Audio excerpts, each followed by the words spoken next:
Decía de este privilegio que tenemos de juntarnos para recordar al Señor Jesús, para adorarlo como lo estábamos haciendo, y que no sabemos si será la última vez. El Señor viene pronto y en cualquier momento se va a producir el arrebatamiento de la iglesia y todos vamos a ir con Él. O si no, pudiera pasar que yo no esté el domingo que viene, o cualquiera de nosotros, que nos hayamos ido. Pero gracias a Dios por este día y por esto que estamos disfrutando. Vamos a leer, hermanos, en Efesios capítulo 5, empezando la lectura en el versículo 6. Efesios 5, 6.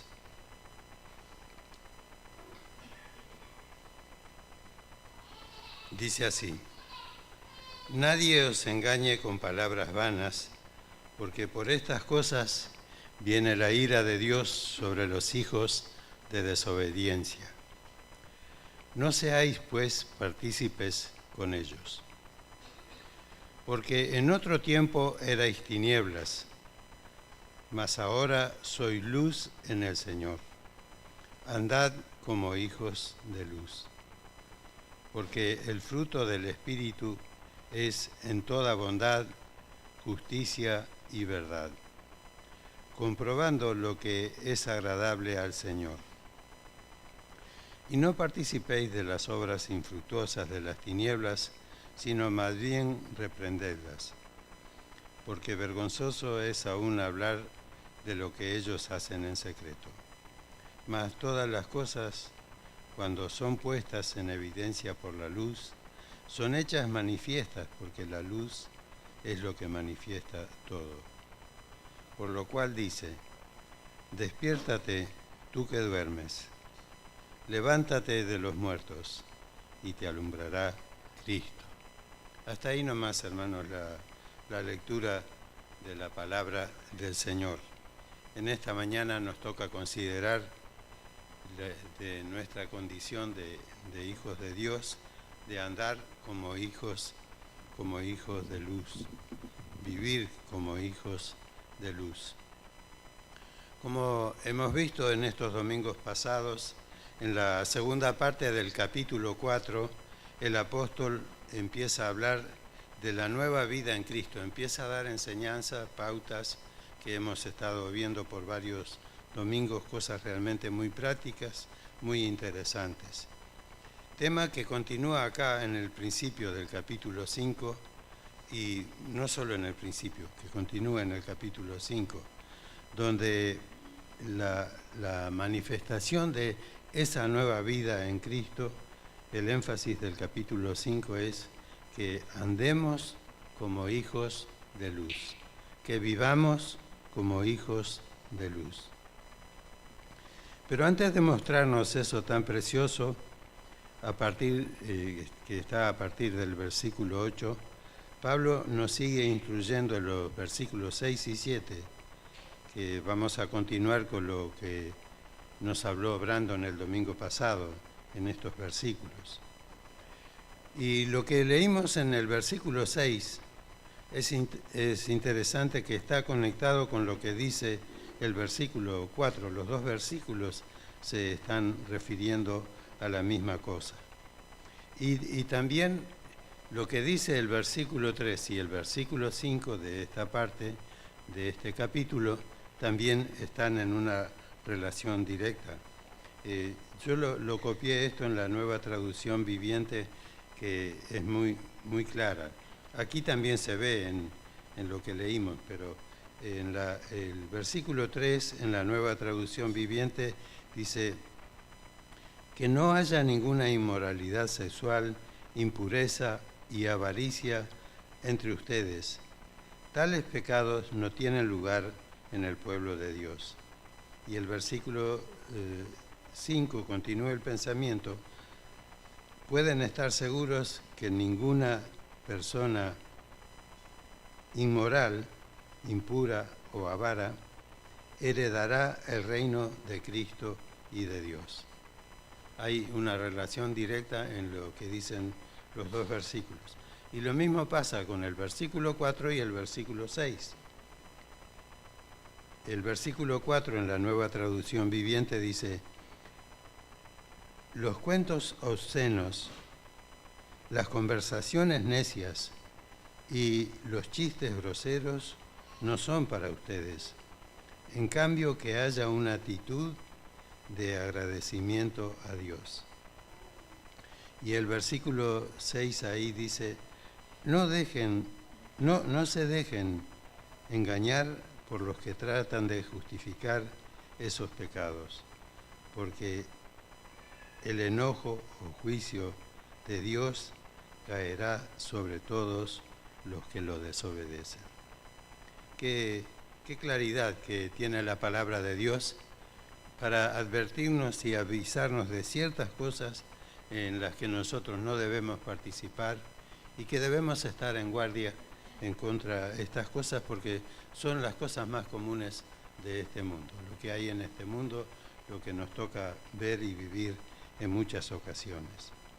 Pero qué buen consejo este de Pablo en el versículo 6. Nadie os engañe con palabras vanas, porque por estas cosas viene la ira de Dios sobre los hijos de desobediencia. Nadie os engañe con palabras vanas. El comienzo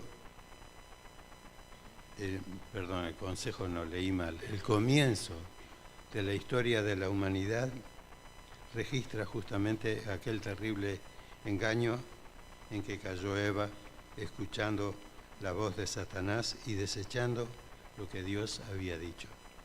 Y ese ha sido un peligro siempre, y eso pasó no solamente con Eva, sino que hay muchos casos iguales en las Sagradas Escrituras, especialmente en la relación de Israel como pueblo de Dios con su Dios, que muchas veces desecharon la palabra del Señor y se fueron tras los ídolos de los paganos, cosas realmente muy feas. El engaño, hermanos, fue una artimaña de Satanás en la historia del pueblo de Israel y ha sido también en toda la historia de la humanidad. Es una artimaña, una herramienta que el diablo tiene para hacer daño también hoy en día, y de buena gana lo haría con cada uno de nosotros. Vamos a leer juntos en el Evangelio de Juan, capítulo 8, versículo 44, porque el Señor Jesús describe esto, y es bueno que nosotros seamos conscientes de estas cosas. Ese enemigo tan astuto que tenemos y que quiere siempre hacernos daño. Dice el Señor Jesús, le está hablando a los religiosos judíos: vosotros sois de vuestro padre el diablo, y los deseos de vuestro padre queréis hacer. Él ha sido homicida desde el principio, y no ha permanecido en la verdad, porque no hay verdad en él. Cuando habla mentira, de suyo habla, porque es mentiroso y padre de mentira.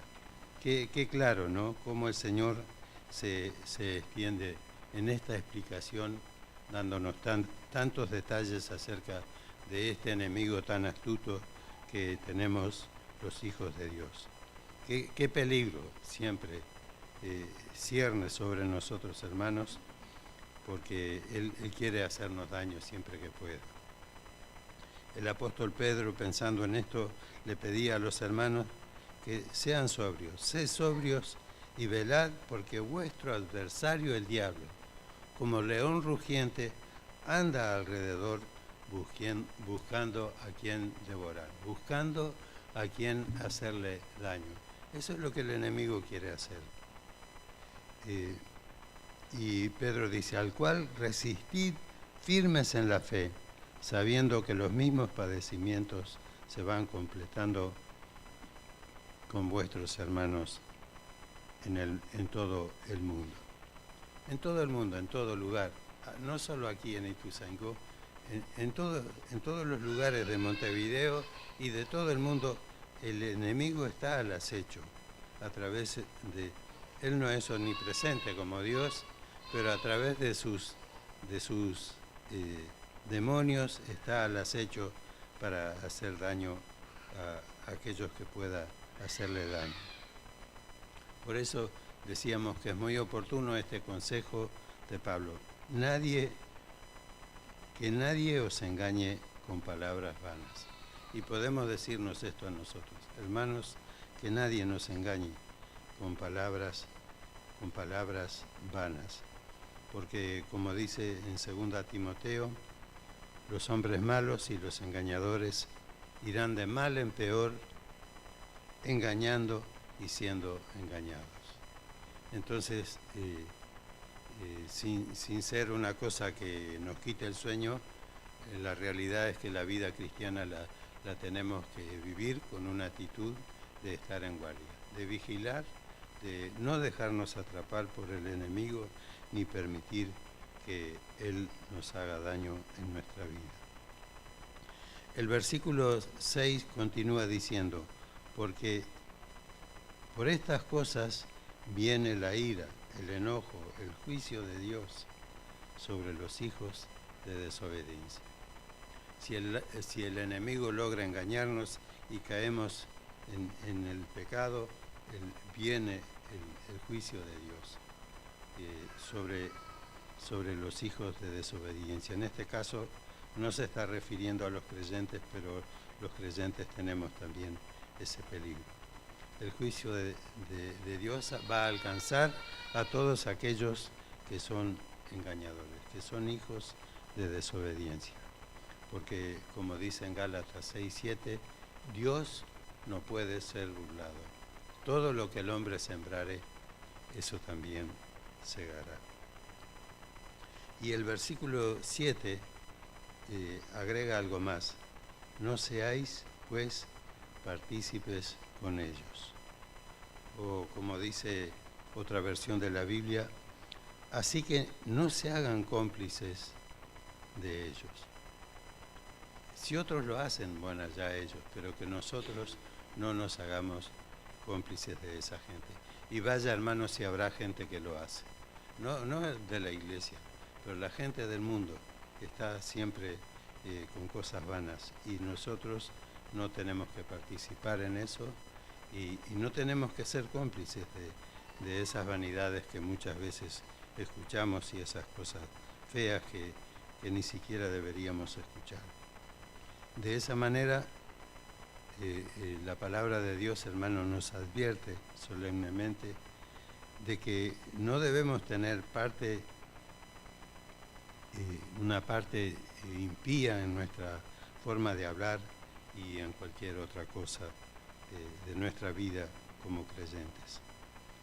Ser partícipes con ellos o ser cómplices de ellos es deshonrar el nombre bendito de nuestro Señor Jesucristo y también arruinar nuestro propio testimonio, y no debemos hacernos cómplices de ellos. Y así llegamos al versículo 8, que dice, porque en otro tiempo erais tinieblas, mas ahora soy luz en el Señor. Andad como hijos de luz. Esta es una afirmación muy hermosa, porque transmite una realidad que pasó con nosotros, lo que nosotros éramos y lo que nosotros ahora, por la gracia de Dios, somos. Es similar a lo que el apóstol Pablo le dice en esta misma carta antes, en el capítulo 2, cuando escribiéndole a estos hermanos, les dice que el Señor les dio vida cuando estaban muertos en delitos y pecados. Y también a nosotros el Señor hizo lo mismo. Y hay un contraste tremendo. Muerto y ahora vivo. En tinieblas y ahora en luz. Qué precioso lo que el Señor hace. Estaban muertos y le dio vida. Estaban en tinieblas y ahora son luz. Y estos son verdades, hermanos, que declara la palabra, que no solo depende de nuestro comportamiento, Nuestro comportamiento es la obediencia a lo que la palabra dice y enseña, pero esto es un hecho de Dios para nosotros. Sacarnos de una condición lamentable y triste para ponernos en una situación bendita y gloriosa. Eso es lo que pasó cuando nosotros recibimos al Señor Jesús como nuestro Salvador personal. Estábamos muertos en delitos y pecados y Dios nos dio vida juntamente con Cristo. Allí en el capítulo 2 de Efesios dice: pero Dios, que es rico en misericordia, por su gran amor con que nos amó, aun estando nosotros muertos en pecado, nos dio vida juntamente con Cristo. Por gracia sois salvos. Qué precioso es esto, hermanos. Que lo realicemos más en nuestra mente y en nuestro corazón para disfrutarlo y vivir con mucho gozo y gratitud, porque el Señor ha hecho esto con nosotros. Y gracias a Dios que podemos decir, como dice un viejo y querido himno: cuán glorioso es el cambio operado en mi ser, viniendo a mi vida el Señor. Hay en mi alma una paz que yo ansiaba tener, la paz que me trajo su amor. Él vino a mi corazón, Él vino a mi corazón. Soy feliz con la vida que Cristo me dio cuando Él vino a mi corazón. Hermanos, si tenemos esto, tenemos todo. Nos puede faltar plata, puede ser que nuestra salud no esté del todo bien, pero si estamos aferrados al Señor, vamos a disfrutar de lo que Él es para los suyos. Y este versículo 8 del capítulo 5 tiene afirmaciones muy preciosas. Ya vimos que éramos tinieblas, pero ahora, más ahora, sois luz en el Señor. Qué precioso. ¿Qué pensaríamos nosotros, hermanos, si al saludarnos con cualquiera de nosotros, de otro hermano acá, nos dijera: qué lindo verte, hermano, hermana, qué lindo que sos luz en el Señor? ¿Estaría bien eso? Sí, estaría bien. Y nosotros somos luz en el Señor. Bueno, ahí, pero aunque nosotros no lo digamos así, lo importante es que la palabra de Dios lo dice así. Lo que el Señor hizo es que todos nosotros somos luz en el Señor. Aunque no nos digamos estas cosas en un saludo, la palabra de Dios lo afirma categóricamente. Todos los creyentes, no algunos, no los que comparten la palabra o dirigen la alabanza o hacen algo, no, todos los creyentes. Si somos creyentes, si somos hijos de Dios, somos luz en el Señor. Somos luz en el Señor. ¿Qué quiere decir eso? Que somos una luz para el Señor. Que tenemos, entre otras cosas, una función de vivir y de ser, que es irradiar luz, dar luz a todos aquellos que nos rodean. Qué precioso es esto. ¿Qué Dios hizo algo para que pudiéramos llegar a hacer esto? Sí, claro que sí. Dios hizo mucho para esto. En el Evangelio de Juan, en el capítulo 1, allí el apóstol va diciendo algunas cosas con relación al Señor Jesús, el Verbo encarnado. En el versículo 4 dice: en Él estaba la vida, y la vida era la luz de los hombres. ¿Tenemos vida en Cristo? Sí, claro que tenemos. Esa vida es luz en el Señor. Qué precioso. Es esa vida, en Él estaba la vida, y la vida era la luz de los hombres. Tenemos que insistir en esto para que se grabe en nosotros, en nuestras mentes y en nuestros corazones, estas cosas que Dios hizo, que son posesionales, que no dependen de mí o de ti para tenerlas o no tenerlas. Todos las tenemos. Que la usemos o no la usemos es otra cosa, pero todos somos luz en el Señor. En el versículo 5 ahí también del capítulo 1 dice, la luz en las tinieblas resplandece, ilumina, alumbra, y las tinieblas no prevalecieron contra ella. La luz deshace las tinieblas. Qué bueno que recordemos esto, hermanos, que somos luz en el Señor y que la luz deshace las tinieblas. Y que lo manifestemos esto en nuestra manera de ser y en nuestra manera de comportarnos. Y el versículo 9 dice, aquella luz verdadera que alumbra a todo hombre venía a este mundo, el Señor Jesús, la luz verdadera. Qué precioso, ¿no? El Señor vino al mundo para traer luz a todos los que confiamos en Él, para hacernos hijos de luz, así como somos hijos de Dios. En este mismo Evangelio de Juan, capítulo 8, versículo 12, está ese versículo tan conocido, donde dice, otra vez Jesús les habló diciendo, yo soy la luz del mundo.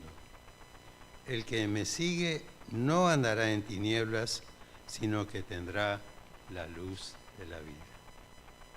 El que me sigue, y nosotros por la gracia de Dios estamos siguiendo al Señor, el que me sigue tendrá la luz de la vida. Querido hermano, querida hermana, tú tenés la luz de la vida. La luz que este mundo que está en tinieblas necesita. Tiene que llegar a través de ti, de tus palabras, de tu comportamiento, de toda nuestra manera de ser. Y esto es lo mismo que afirma esta frase que estamos considerando. Mas ahora soy luz en el Señor. No somos más tinieblas, somos luz en el Señor. Y esto es muy, muy precioso. Por creer en el Señor Jesús y seguirle, somos esa luz bendita. Noten, hermanos, que esta afirmación está también en tiempo presente. No dice, ahora ustedes van a ser, cuando venga el Señor van a ser luces en él. No, dice, ahora sois, en este tiempo presente, somos luz en el Señor. Hermanos, que como cantamos muchas veces, seamos conscientes y digámonos a nosotros mismos, esta es la luz de Cristo, yo la haré brillar. Yo no puedo hacer brillar tu luz para el Señor, tú lo tienes que hacer. Tú no me puedes hacer brillar a mí y yo lo tengo que hacer. Y tenemos que brillar para la gloria del Señor. Esa canción dice, brillará, brillará, brillará. Y que pueda ser así con nosotros, hermanos, que tengamos una firme determinación de que este propósito del Señor se cumpla en nuestras vidas, en tu vida y en mi vida, que la luz de Cristo esté brillando para bendición de todo nuestro entorno. En este versículo 8 agrega algo muy interesante a esto que estamos viendo. Después de decir que somos luz en el Señor, agrega, andad como hijos de luz. En primer lugar, la palabra enfatiza lo que debemos ser. Somos luz en el Señor. Si no somos luz en el Señor, no podemos andar como hijos de luz. Pero gracias a Dios que al creer en Cristo somos luz en el Señor. Y la palabra enfatiza, después de lo que somos, ser luz, lo que tenemos que hacer, andar como hijos de luz. En otras palabras, somos luz, tenemos que alumbrar para la gloria del Señor. Es importante tener esto claro, hermanos. Ser y hacer son dos cosas que van juntas en la vida cristiana. Y en ese orden ser va primero y a continuación sigue el hacer. Los que han estudiado estos temas de las cosas que Dios nos ha dado cuando creímos en Cristo, dicen que en el momento de nuestra conversión suceden muchas cosas que Dios hace en nosotros que no nos damos cuenta, no somos conscientes, las vamos aprendiendo por la palabra, pero somos santificados, justificados, perdonados, hechos hijos de Dios, herederos, coherederos, 30 y pico de cosas que Dios hace en nuestra conversión. Y una de ellas es que nos hace, somos luz en el Señor, somos una nueva criatura con una nueva condición de poder irradiar luz a los que nos rodean. Pero también el orden este que muestra la palabra, cuando Pablo acá exhorta a los hermanos, es importante que lo entendamos porque si no entendemos qué somos, es difícil que tengamos claro el propósito nuestro de andar como hijos de luz. En Mateo 5, lo vamos a leer porque es muy interesante eso. Mateo es parte del Sermón del Monte, pero tiene que ver con esto que estamos viendo. Capítulo 5, versículos 14 al 16.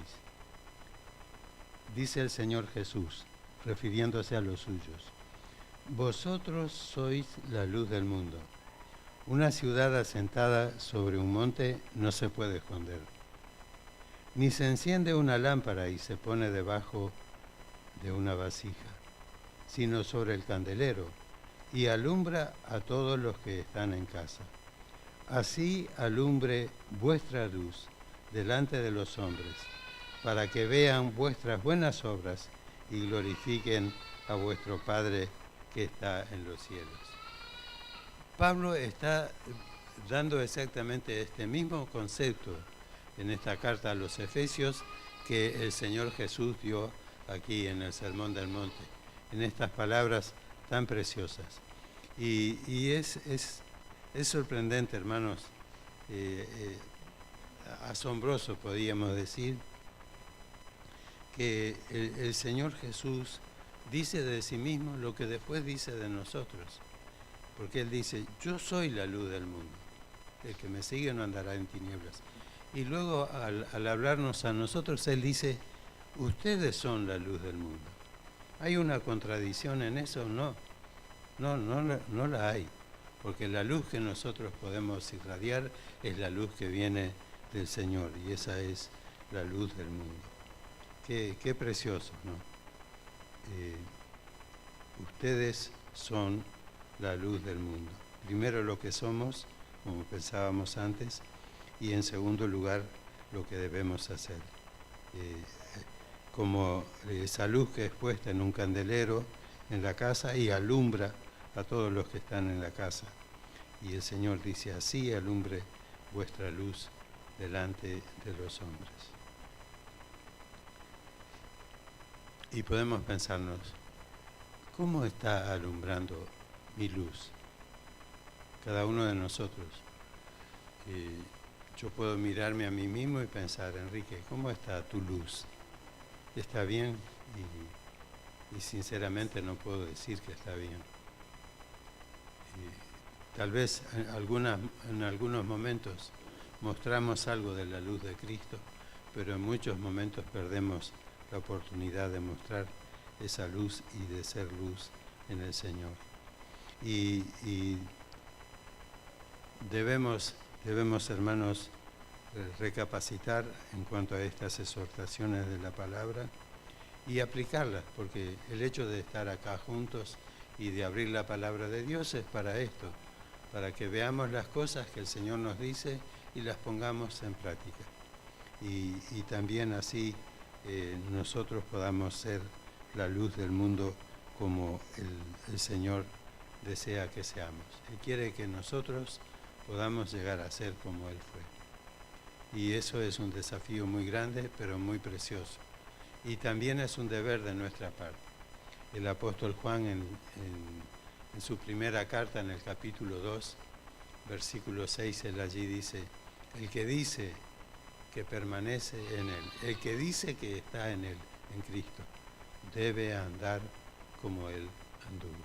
El Señor fue luz, yo tengo que ser luz, tú tenés que ser luz en el Señor.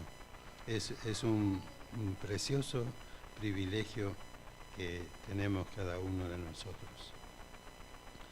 En el versículo 9 de acá de Efesios 5 nos presenta un paréntesis que es como un comentario adicional de lo que venía diciendo en el versículo 8.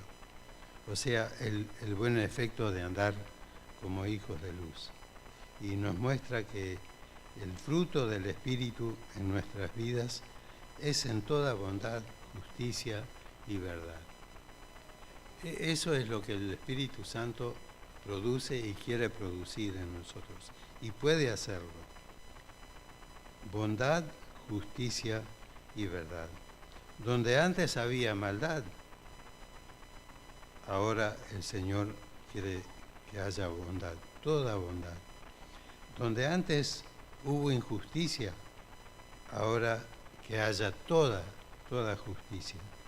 Y donde antes predominaba la falsedad, que ahora brille toda verdad en nosotros. Eso es lo que el Señor nos pide. Y es muy positivo esto, hermanos. Es algo muy, muy precioso que nosotros tenemos que tener en cuenta. El versículo 10 es la continuación de lo que dijeron estos dos versículos, 8 y 9, ya que, como ven ahí, como está escrito, empieza el 8 y recién el punto está al final del versículo 10. Es la continuación de algo que se está diciendo, comprobando lo que es agradable al Señor. Si nosotros ponemos en práctica estas cosas, hermanos, que nos pide la palabra, ser luz en el Señor, andar como hijos de luz, eso se va a ver, lo vamos a comprobar, lo vamos a sentir, comprobando lo que es agradable al Señor, sintiendo la obra del Señor en nosotros. Qué lindo que es esto, hermano, lo que Dios ha dispuesto para nuestro bien. Este andar como hijos de luz es un estilo de vida donde buscamos lo que es agradable a Dios, a fin de conocerle mejor y hacer su voluntad en nuestras vidas. Esa voluntad que, como nos dice otro pasaje, es buena, es agradable y es perfecta. Y es lo mejor para nosotros, lo mejor para ti y lo mejor para mí. Los versículos 11 al 13 muestran, después de hablar de la vida de santificación y de luz que hemos estado considerando, muestra lo que está mal y que puede estar en nosotros y en los demás hermanos como cosas que debemos desechar. Por eso exhorta, no participéis en las obras infructuosas de las tinieblas, sino más bien reprenderlas.